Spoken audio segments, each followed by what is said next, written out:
Today we are talking all about Albariño and what's cool about Albariño.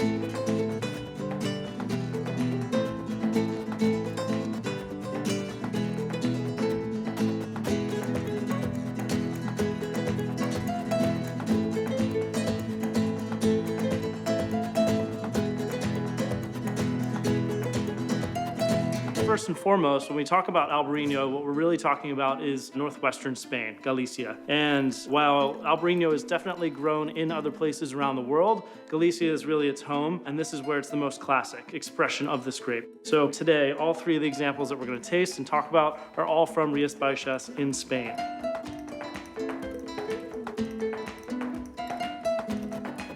When we think about Spain, we think probably Madrid, or we're thinking about Jerez down in the south, or we're thinking Valencia, or maybe we're thinking about Barcelona or something like that.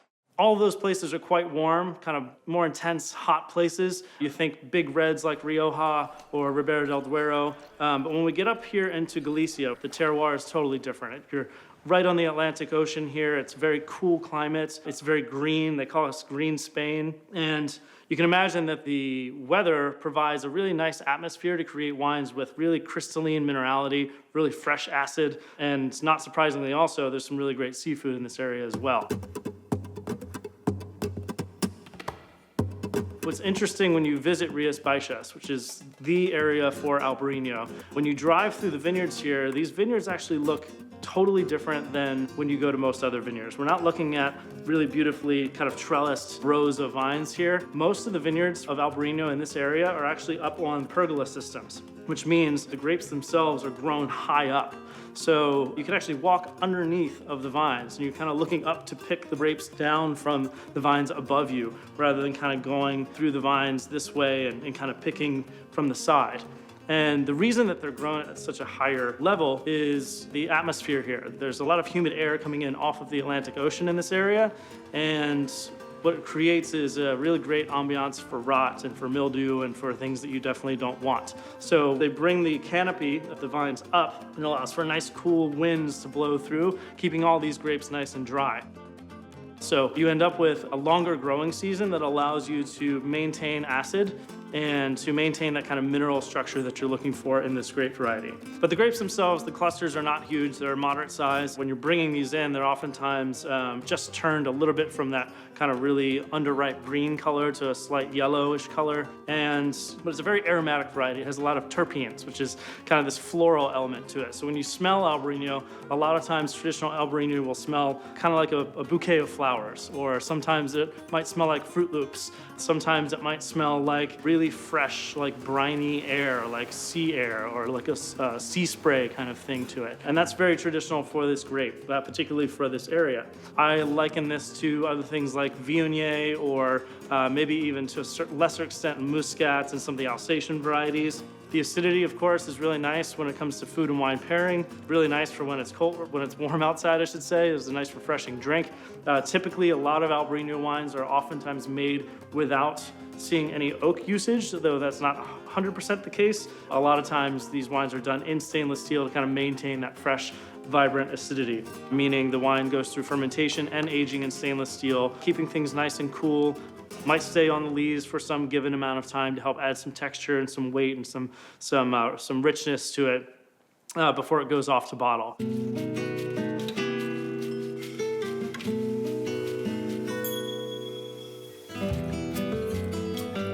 So if you visit Galicia and you go to Rías Baixas, I mean, this is, for me, some of the greatest seafood I've ever had in my life. And you can go to a little kind of corner restaurant, or you could go to the wine bar that's down there, or you can go to some of the better restaurants in town.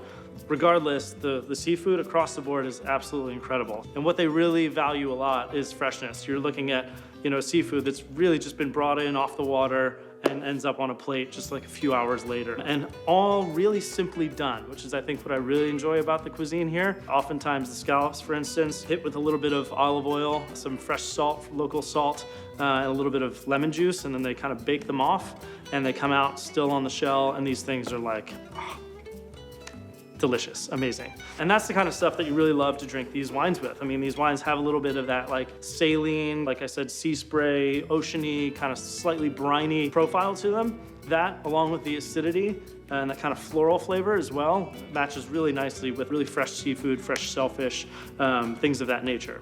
Now here, if you're not like living by the ocean, for instance, you're just pulling in your seafood from the grocery store, I would not do seafood, for instance, that's been done in a lot of butter, because typically, these wines are fairly lean, they're lighter, they're not gonna go with something that's really rich or creamy. So ceviches, things of that nature.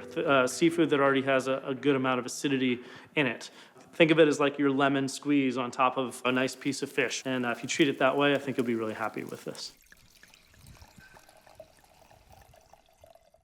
In Rías Baixas, there's actually 5 different subregions, and really what makes them different is either the soil type or its proximity to the ocean or some body of water. So for instance, Val de Salnes, which is typically considered to be the best area, it's fairly close to the ocean. It's a cooler site amongst the others, and you typically see a lot of a mix of soils here, but there's a good amount of granite in this area, which makes the wines really interesting, gives them a little bit more power. And it tends to get a lot of that kind of more minerally, briny, sea spray kind of profile that I personally really like a lot. As you go kind of south and further inland, for instance, it's going to be a little bit of a warmer climate, slightly. So you may feel the wines start to flatten out a little bit, or I should say the acid drops a little bit, so you get a little bit more like a richer, more oily, rounder texture to the wines that you wouldn't necessarily get from a place like Val de Salnes, for example.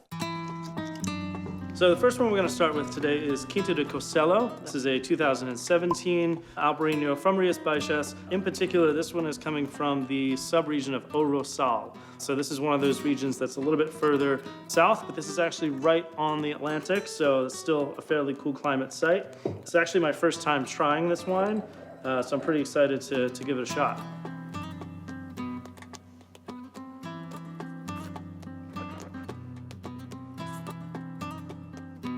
So, really tasty, first of all. The wine has a kind of a nice, more golden kind of hue to it. A little bit darker than your typical Albariño. A lot of these Albariño wines are normally a little bit lighter in color. This has a little more of a golden hue to it, so I'm guessing that's maybe because this is 17. It's got a smidge of age on it. Aromatically, really screams Albariño to me. It's got these kind of really fresh, yellow and white flower aromas to it. It's got a little bit of this kind of stone fruit, white peach nectarine, which is also very typical for this grape variety. It's much more of that kind of really perfumey style of Albariño. A little bit less about the minerality or that salty brininess. Palate of the wine's great. This has a little bit more rich texture to it, richer than I would expect actually. This has got more of a medium plus body and weight to it. The acid is definitely there, but it's a little bit more subdued. For me, this is kind of a slightly more powerful style of Albariño, to be honest. I think, which I wasn't quite expecting. It's got a little bit more weight and intensity to it. So this is something, for instance, you could maybe start to pair with some dishes that are a little bit heavier.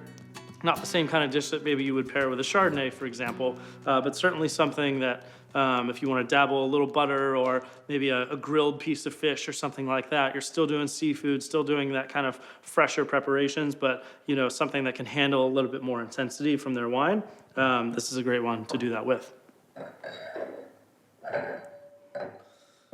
All right, so this next one is Zarate. And Zarate is one of the more important producers of Rías Baixas. This is the Trastavigna. This is also 2017 vintage.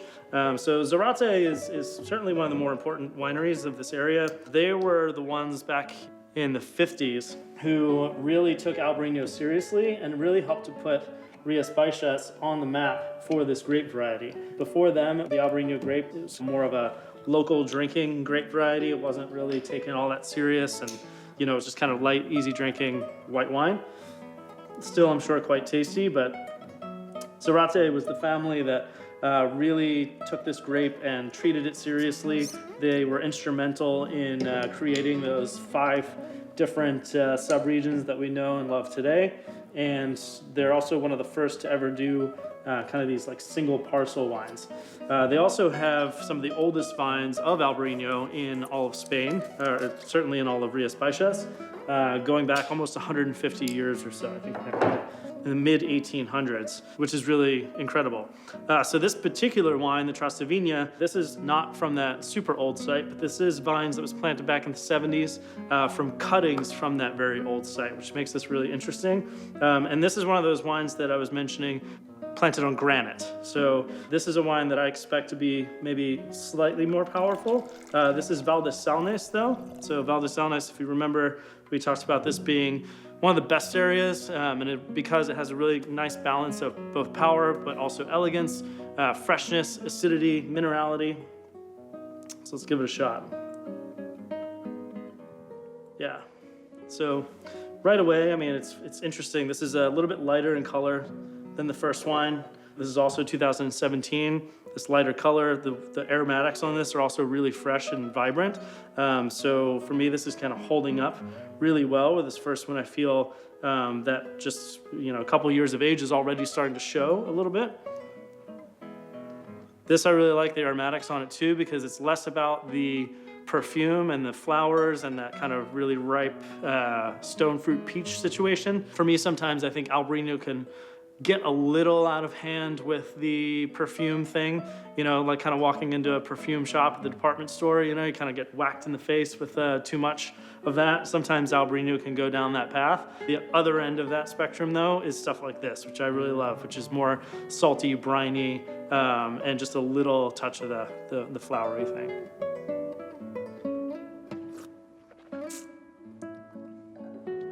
Yeah, this is great. So, a lot more acidity in this wine too. It's super snappy, really fresh.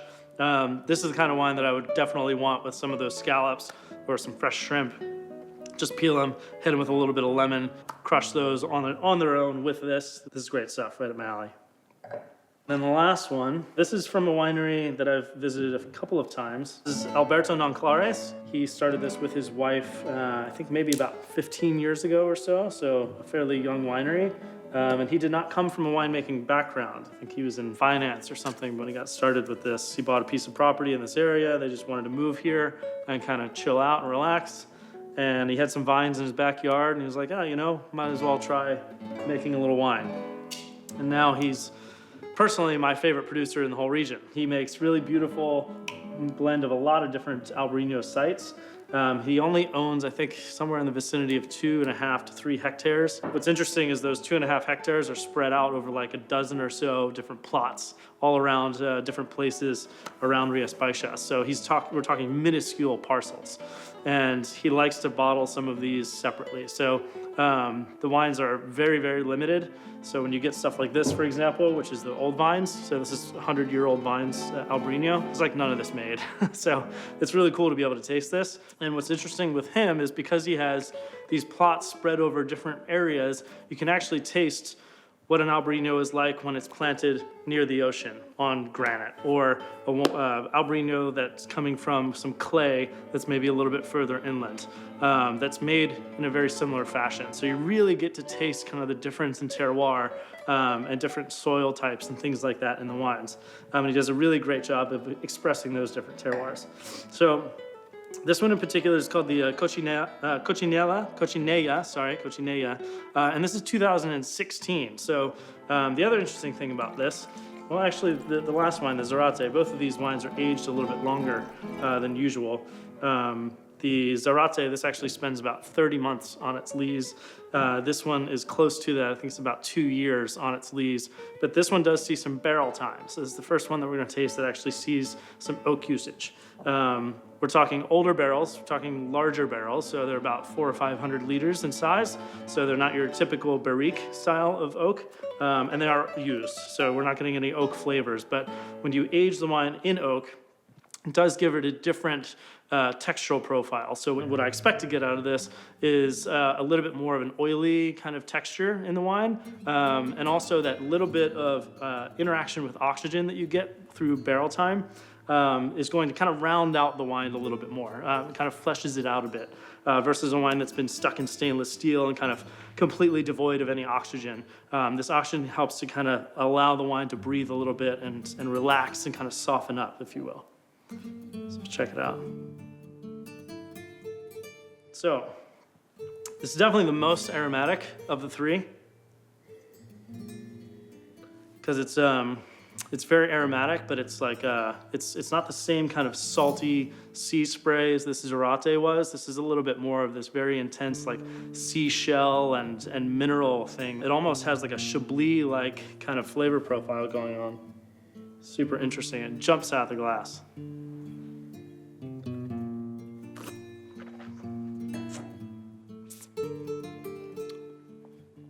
Wow. Also, texture on this is insane. So you get a lot of that kind of weighty richness and texture and roundness from, I think, the concentration that you get from these old vines, but also a little bit of that barrel usage, the extra time on the lees. Most people don't age their Albariños.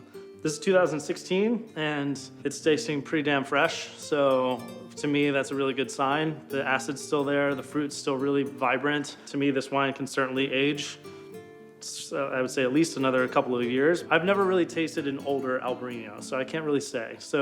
But I think, if you've got a wine that's really well made, coming from great sites, from vineyards that have been well treated, the wine's been handled really well in the winery, and it's got this kind of structure to it, this kind of acid, but also like intensity of flavor. To me, that's a recipe for a wine that can age. So I would love to see what this tastes like in 5 years or 10 years, or both. But there is no shortage of acidity here. This thing is ripping acid, probably the highest of the three, I would say, but it kind of creeps a little bit. So you get this really nice balance of this rich kind of textural profile on the palate first, and then kind of kicks back and snaps back with really great acid on the finish. Really delicious. And this is cool. You don't really get to taste very many really old vine Albariños out there. So this is one of them. Zarate, like I said, also makes one of them, so certainly worth trying. At the end of the day here, Albariño is grown in more places than just Spain. You can find Albariño from California, you can find Albariño from Australia, many other places. But when we really think about classic Albariño, if you're gonna get yourself into Albariño or try it at all, Spain, particularly Galicia, particularly Rías Baixas, is the spot to do it from. Again, for me, these are great wines that you can drink almost every day on the table. Gonna go awesome with really fresh, vibrant seafood. You wanna have something to sip out on your front porch when it's a nice day outside, like this is a really great one to go with. And that's why I love it, and you should definitely give it a try.